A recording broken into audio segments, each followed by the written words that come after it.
Okay guys, तो हमने क्या स्टडी किया कि हम लोग इसको ग्राफिकली और अल्जीब्राइकली सॉल्व कर सकते हैं। तो अभी हम लोग ग्राफिकल एंड अल्जीब्राइक इंटरप्रिटेशन देखेंगे कि उसको कैसे इंटरप्रेट करेंगे according to the nature of the coefficient. जो कोफिशिएंट्स है उसके नेचर होंगे, उसको देखकर हम कैसे इंटरप्रेट करेंगे। ग्राफिकल इंटरप्रिटेशन है और हमारे पास अल्जीब्राइक इंटरप्रिटेशन भी है, और उसकी कंसिस्टेंसी देखेंगे कि क्या जो इक्वेशंस है वो कंसिस्टेंट है या नहीं है। ठीक है, सो हमने क्या किया, यहाँ पे पेयर ऑफ लीनियर इक्वेशन लिख दिया, उसका स्टैंडर्ड फॉर्म मेंशन है, और यहाँ पे मैंने इक्वेशन भी लिखे हैं। हम लोग कोई भी इक्वेशंस बना सकते हैं। अभी ये स्टैंडर्ड फॉर्मेट है, इस फॉर्मेट के अकॉर्डिंग हम कोफिशिएंट ऑब्टेन कर सकते हैं A1, B1 एंड C1। ठीक है, यहाँ पे A2, B2 एंड C2।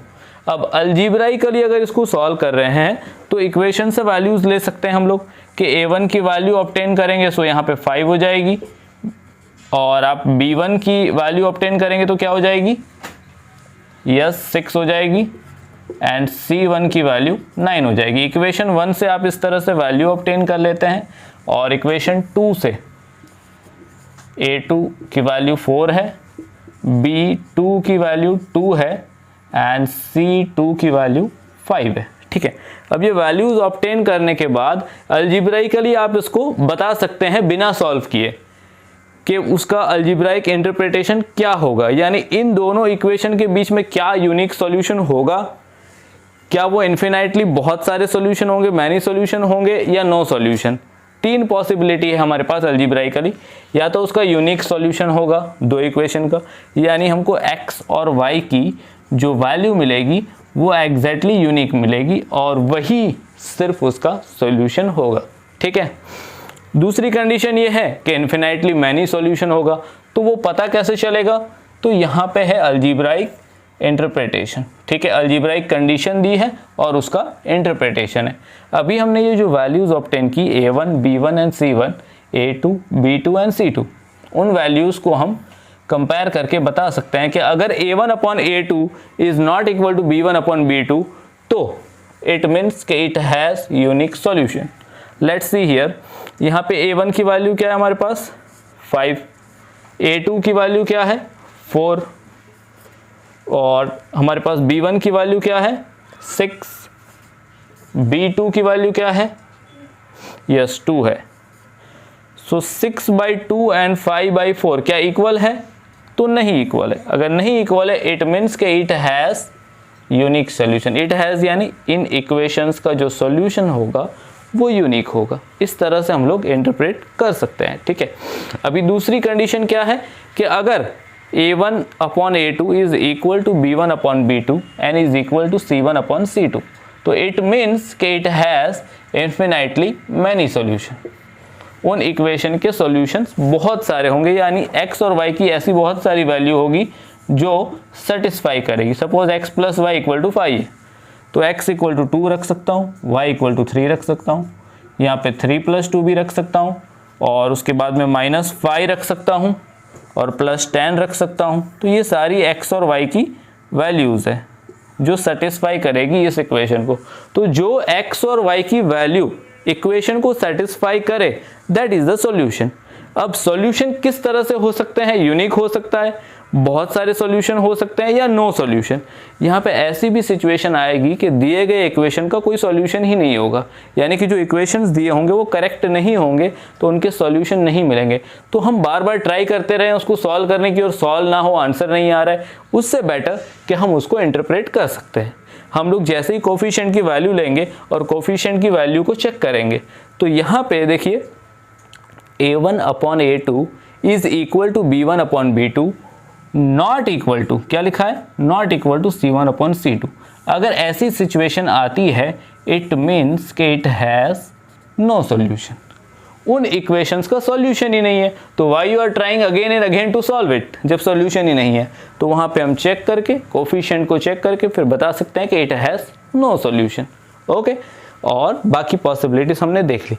अब इन सॉल्यूशंस के बेसिस पे हम बता सकते हैं कि दिए गए इक्वेशन क्या कंसिस्टेंट है कि इनकंसिस्टेंट है। अब अगर सिंपल आपको याद रखना है, देखिए यहाँ कंसिस्टेंट है, ये भी कंसिस्टेंट है बट डिपेंडेंट है, और ये इनकंसिस्टेंट। तो सिंपल सा ये याद रखना है कि अगर इक्वेशन का सॉल्यूशन है, इट मीन्स कि वो कंसिस्टेंट है।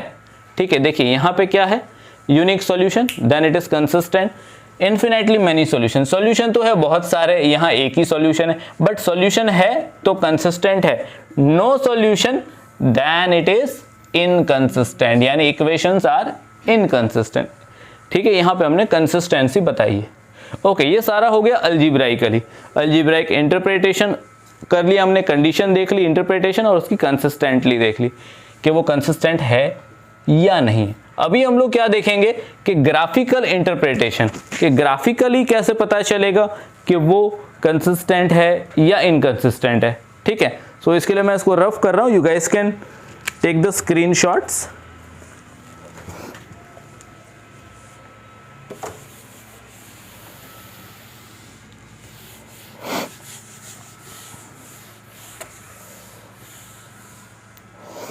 Okay, so now let's see graphically कि how we will come to know graphically. अब ग्राफ बनाने की जरूरत नहीं है आपको, इक्वेशन से आप क्या करेंगे, कोफिशिएंट की वैल्यूज ले लेंगे, उन वैल्यूज के बेसिस पे आप बता सकते हैं कि जो लाइंस होगी वो किस तरह से बनेगी ग्राफ पे। ठीक है, अभी पहला क्या दिया है कि अगर a1 अपॉन a2 यानी कोफिशिएंट की जो वैल्यू है वो अगर इस तरह से है, a1 upon a2 is not equal to b1 upon b2, यानी इनका रेशियो अगर इक्वल नहीं है तो ग्राफ पे जो लाइंस बनेगी इक्वेशन की, दो इक्वेशन होंगे हमारे पास, पैर है तो दो लाइंस बनेगी, हर एक इक्वेशन की एक लाइन बनेगी। And the important thing, linear equation in one variable will always represent a straight line on a graph.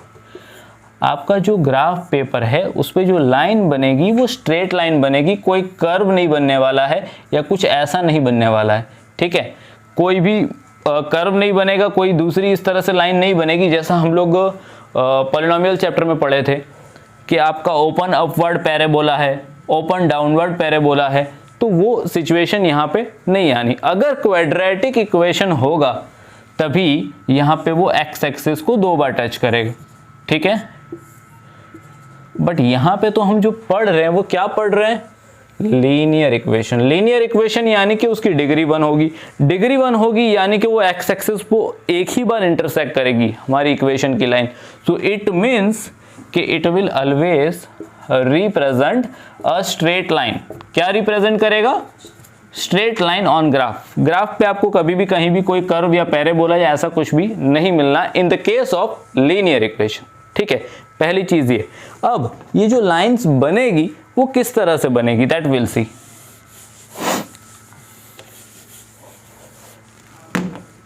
अभी पहली कंडीशन हमने पढ़ी कि अगर हम कोफिशिएंट को चेक कर लेते हैं, ठीक है, और वो कोफिशिएंट्स अगर इस तरह से रेशियो में है, नॉट इक्वल है, इट मीन्स के ग्राफ पे इंटरसेक्टिंग लाइन बनेगी।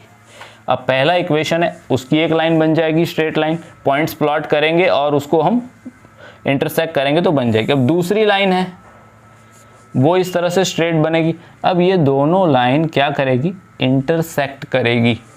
किस केस में, जब उसके कोफिशिएंट का नेचर, किसके कोफिशिएंट का नेचर, इक्वेशंस जो होंगे उनके कोफिशिएंट का नेचर अगर कुछ इस तरह से होगा तो lines will intersect on the graph paper. और लाइंस क्या होगी, इंटरसेक्टिंग लाइन होगी।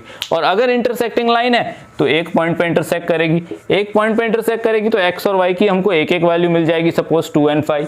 तो ये हो गया यूनिक सॉल्यूशन। ठीक है, और अगर यूनिक सॉल्यूशन है यानी एक ही सॉल्यूशन है, इट मीन्स कि वो कंसिस्टेंट है। क्या है, कंसिस्टेंट है। ठीक है, इक्वेशंस क्या होंगे, कंसिस्टेंट होंगे। ठीक है, चलिए ये हो गई हमारी पहली कंडीशन। अब देखते हैं दूसरी कंडीशन।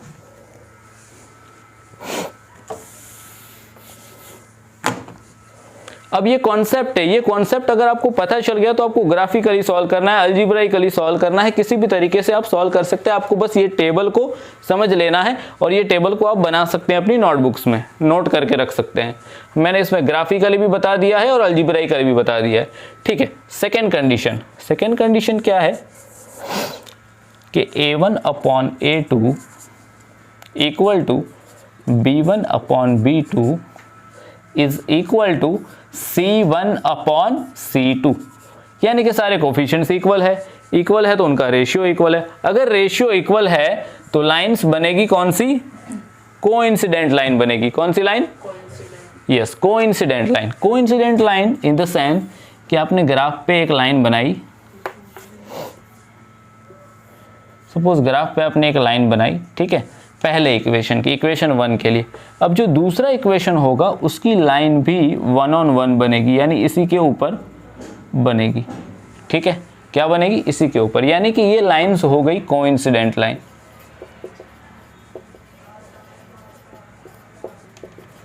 अब कोइंसिडेंट लाइंस बनेगी ग्राफ पे, इट मीन्स कि आप अगर ऐसा नेचर होगा, यानी उनके रेशियोज का ये नेचर होगा, किसका?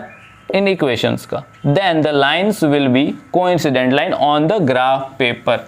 ग्राफ पे जब पॉइंट्स प्लॉट करेंगे और ग्राफ बनेगा, उनकी जो लाइन बनेगी स्ट्रेट लाइन, दोनों 1-on-1 बनेगी, इट मीन्स कोइंसिडेंट लाइन। और अगर लाइन कोइंसिडेंट है तो it has infinitely many solution, उन इक्वेशंस के बहुत सारे सॉल्यूशन होंगे, ठीक है। और अगेन सॉल्यूशन है तो the equations are consistent. Okay, now see let's see the third condition. Third condition में कुछ नहीं है, ये इक्वल ही है, ठीक है, बट ये b1/b2 is not equal to c1/c2। It means कि लाइंस बनेगी कैसी? पैरेलल लाइन बनेगी। कैसी लाइन बनेगी? Yes, parallel lines in the sense कि वो किसी भी पॉइंट पे इंटरसेक्ट नहीं करेगी वो दोनों line. This lines are parallel. Equation 1 की ये लाइन बन गई सपोज, ठीक है, इक्वेशन 2 की ये लाइन बन गई, दोनों इक्वेशन की एक एक लाइन बनेगी और वो लाइन कहीं भी मिलेगी नहीं एक दूसरे से, कहीं भी इंटरसेक्ट नहीं करेगी। इट मीन्स कि अगर लाइन इंटरसेक्ट नहीं कर रही है तो नो सॉल्यूशन। यानी आपको पहले देखना है क्या? ना ग्राफ बनाने की जरूरत है, ना इक्वेशन को सॉल्व करने की जरूरत है। What you have to do is just see the nature of the coefficient. Coefficients की वैल्यू निकाल लीजिए फटाफट स्टैंडर्ड फॉर्म से और उन वैल्यूज को आप कंपेयर कर लीजिए। आप जैसे ही कंपेयर करेंगे ना, सारे रिजल्ट मिल जाएंगे।